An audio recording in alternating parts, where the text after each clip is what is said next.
Welcome back everybody to another Fast and Fun video. It's Rich here, and this week I'm reviewing my daily driver, the new kid on the block that I bought back in January this year.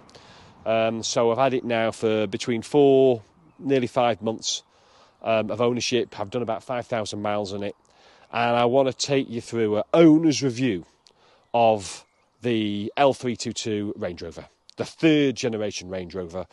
When I first bought it, I asked the question, is this the best decision ever? Is it one of the best cars in the world?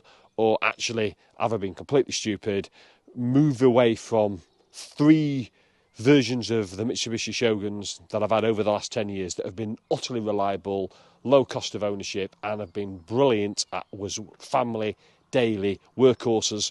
This moves it on. It moves it on in every single aspect, from performance to comfort to potential financial and ownership running costs.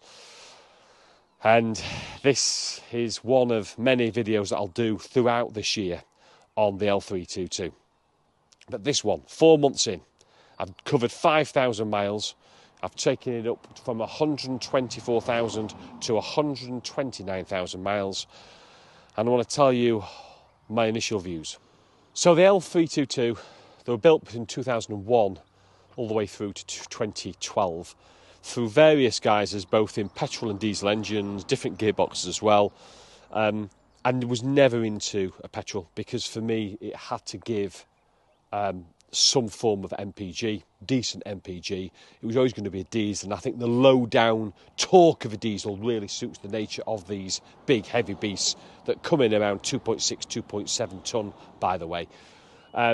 There were 3 diesel versions. There was a 6-cylinder in the early stages, a BMW plant. Then they moved to the Ford TDV8, a 3.6 litre in 2006.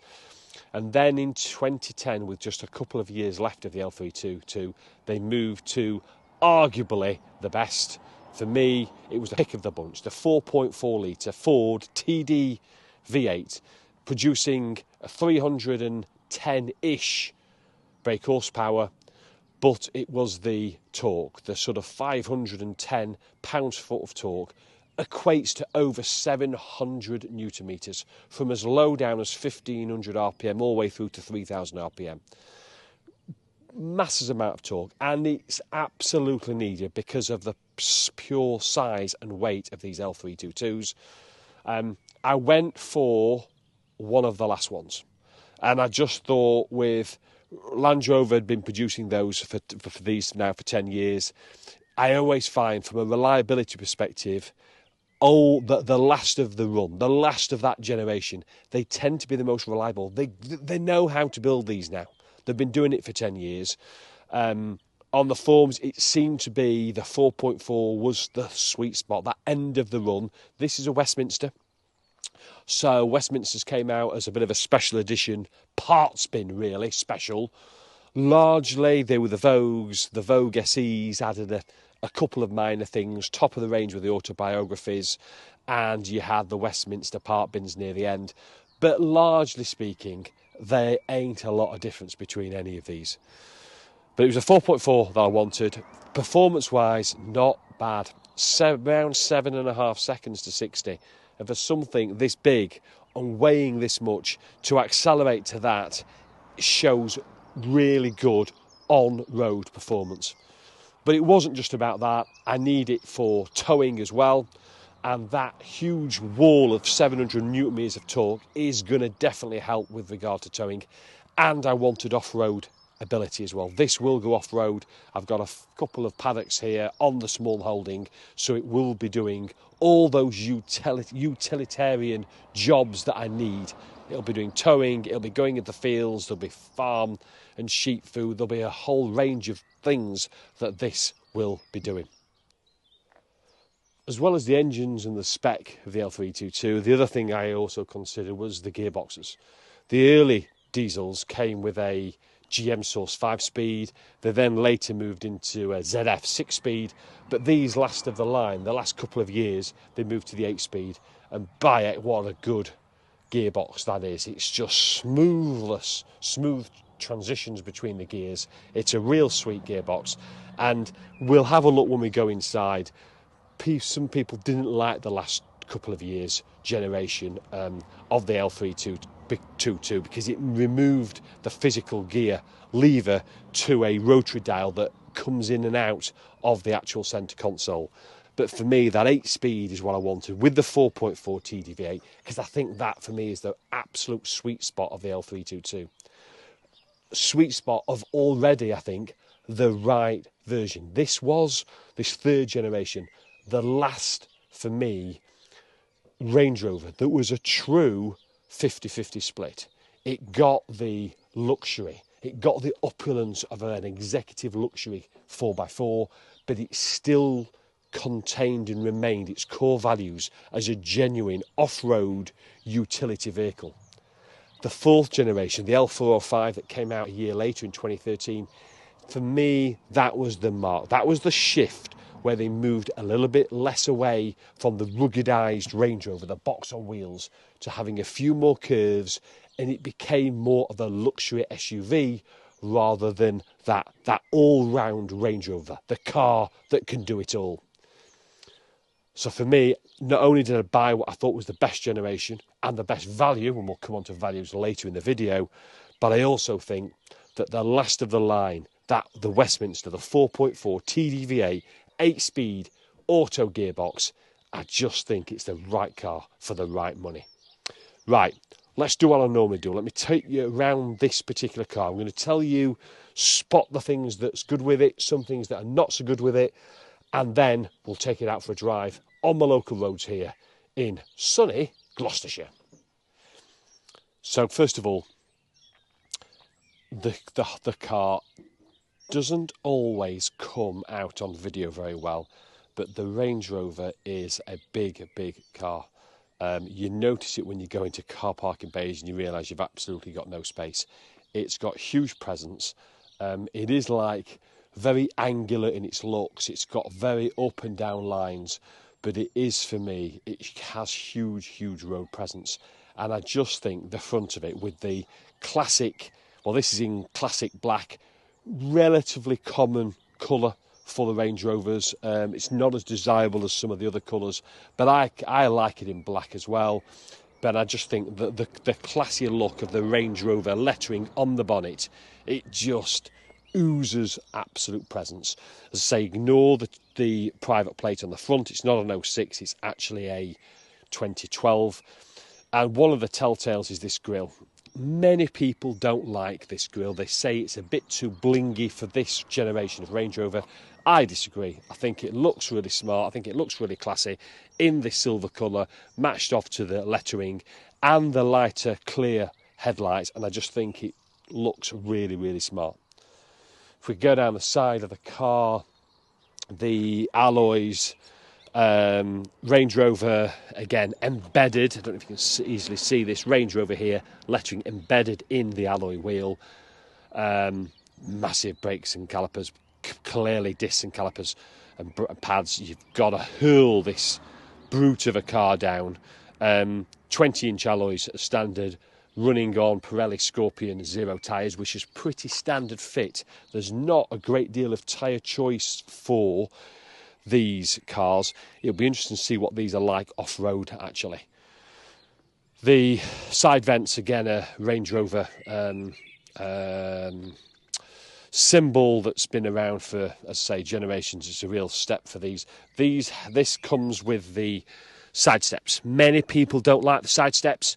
They're just sort of rust and corrosion accelerators because it just creates trapped areas there under the sills for rust to continue, and you can actually see here when mine's starting to come apart there. Now, I've had a look. There's a few specks in certain places, but I can't see any at the moment on the sills. They don't look too bad, but I needed these, and that's because of elderly parents getting in and out of the vehicle. It just helps them to do that, so that's why I wanted that on the car. This one, again, another like the front grille. People do or people don't like the tinted windows. I don't care. My car, I absolutely love the tinted windows in this with the black paintwork and the silver alloys. looks really smart, looks really clean. Incidentally, these alloys are in pretty poor condition, though. They're clearly showing every mile here. If I just zoom in, you can see some of the rust here, the bubbling. So they do need a complete refurb. Again, £75, £80 probably an alloy to get those refurbed, and that's on the cards. The only problem is I want to keep silver because I think it looks more classy. The other half, she wants to go black, and then I do think with the tinted windows, you're going to end up with too much of a blingy car, which I'm trying to avoid. Great feature here. It's the only car I've ever owned, and I don't know how easy you can see this, but there's here, you've got actually heater elements. So what you would normally have in your rear windscreen, you've got them in your rear side window. Never had that on any of my cars before. If you come around the back, what have we got here? Again, it's all about how the Range Rover looks. Rear tail wipe. It's designed to be tucked under the rear high brake light, just so it keeps that rear glass window clean and free. You can just see your reversing camera there. And then again, very stylish for me at the back with the Range Rover. Exhaust pipes buried and hidden away, so there's no external exhaust pipes that you can easily see. This one has got a detachable tow bar that actually we've fitted and we've generally left on because we tow frequently with the car. One of the great bits of the Range Rover is the split tailgate though. So you lift the tailgate up and there you have this huge boot. You can drop this panel by pressing on the button. It drops away on these struts, and that is the typical Range Rover seat. If you want to stand and get just an elevated position, you can do by simply closing the tailgate, and then you have a platform there for you to stand on and get sort of 4 foot off the ground. Great versatility with the Range Rover. Or you use it, as most people do, as just a bench to sit on. We've already used it in the cold months. We've sat there with the dogs in the back. Now, incidentally, if you have dogs, a couple of, for me, must-have buys. This here is a cheap eBay special, just to keep some of the sides and certainly the back of the seats covered, because we've got 3 dogs, 3 wet dogs, certainly in the winter months. So that just keeps the material covered. We invested in a guard dog, absolutely brilliant. It attaches into the roof and then has these devices that run down and lock into the base, and that is brilliant. Our dogs are very good at escaping. That is rock solid. They've never ever got through there. It's shaped for a Range Rover, a little bit on the expensive side, but it's absolutely solid. The other investment we went with was a Land Rover plastic floor base, and that's because when the dogs are wet, or believe it or not, we've had 2 sheep in the back of this with straw. It's just slide it out, wash it off, rub it off, slide it back in. Again, we to get one that fits correctly, we've had to go to Land Rover. Again, it wasn't particularly cheap. I think it was about £150, £160, but yeah, absolutely wouldn't be without it. And the final thing was, we've always had Shoguns, but the tail is actually quite high from the ground, and none of our dogs could actually jump up. So what we've invested in is one of these, and this was about £100, I think. But what a great piece of kit this is. It just opens out. It's got some rubber to hold on there, and the dogs then just run up and run back down. Absolutely perfect, and it just collapses back up. And that is, again, another must-have if you've got dogs in your L322. If we go... Oh, and actually, one of the known rust areas before I shut the tailgate is to check for rust here, and mine has it. So again, I'm not sure how easy you can see, but there's bubbling on here. It's an old favourite. So again, a tip is when you wash the cars and you're protecting them and stuff, just get into these bits. And it's the same on these bits here, these cables. They're under a lot of pressure. Just get in and out, make sure everything's lubricated, cleaned, and most importantly, dried. Let's have a look inside. First of all, in the back. This is a genuine adult 5-seater car. Absolutely beautiful in here. Again, it was an option I wanted. I wanted the cream with the black piped interior.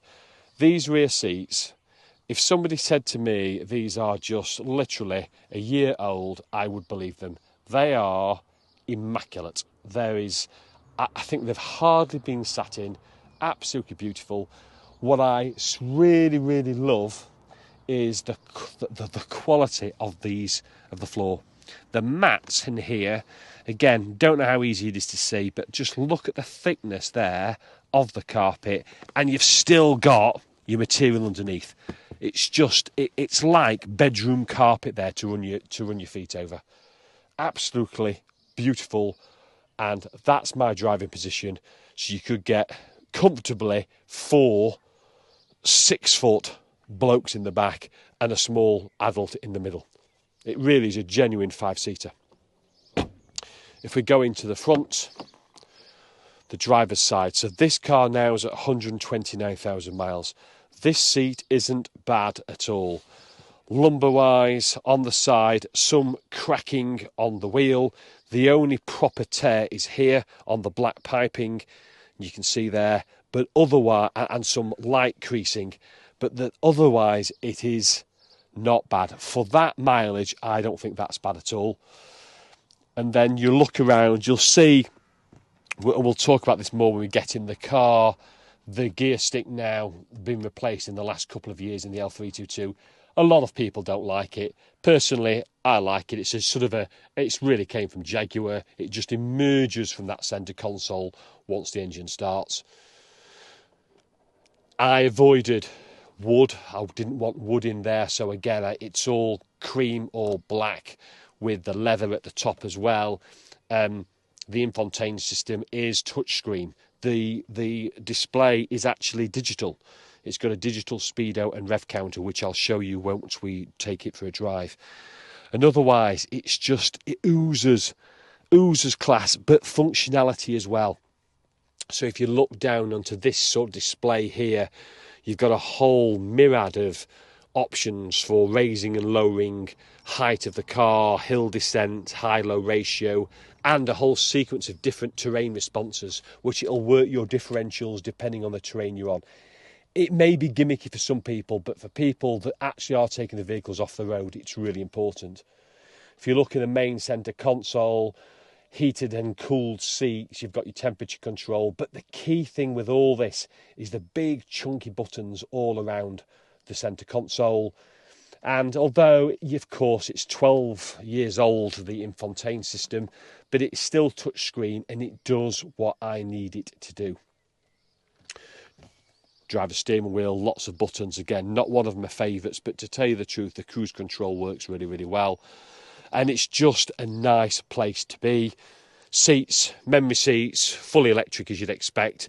So are the passenger seats as well. If we do a double pull on the bonnet, let's have a quick look at this TDV8 diesel. We walk around here, the bonnet holds itself up, fortunately, it's relatively big, and because of its nature, it's not a flat bonnet, but it's actually curved and it sort of wraps around. And there is the V8. And there's a mixed views on the 3.6 or the 4.4. I think they're both really good TDV8 engines. It was pure, well, there's two reasons for one. It was a more modern engine with slightly more power, which is what I wanted, and the torque values. But the other one is the 4.4 is apparently more frugal on the miles per gallon than the 3.6. So, interestingly, in the 5,000 miles I've had, on every day-to-day rural use around the country lanes and the forest where I live, I've been returning about 30 to the gallon. On a long motorway cruise, sat at 70, this will return 36, 37 miles per gallon. Now that is indicated on the computer. I'm always a bit suspect that they're always 2 or 3 miles per gallon over what they should be. But even so, that's putting it to be my most frugal car in the garage. So it's amazing that such a large capacity V8 can return that MPG. Okay, so that's enough of that. I think it's time we took it out on some of my favourite roads to see how this drives and tell you what I love and what I don't love.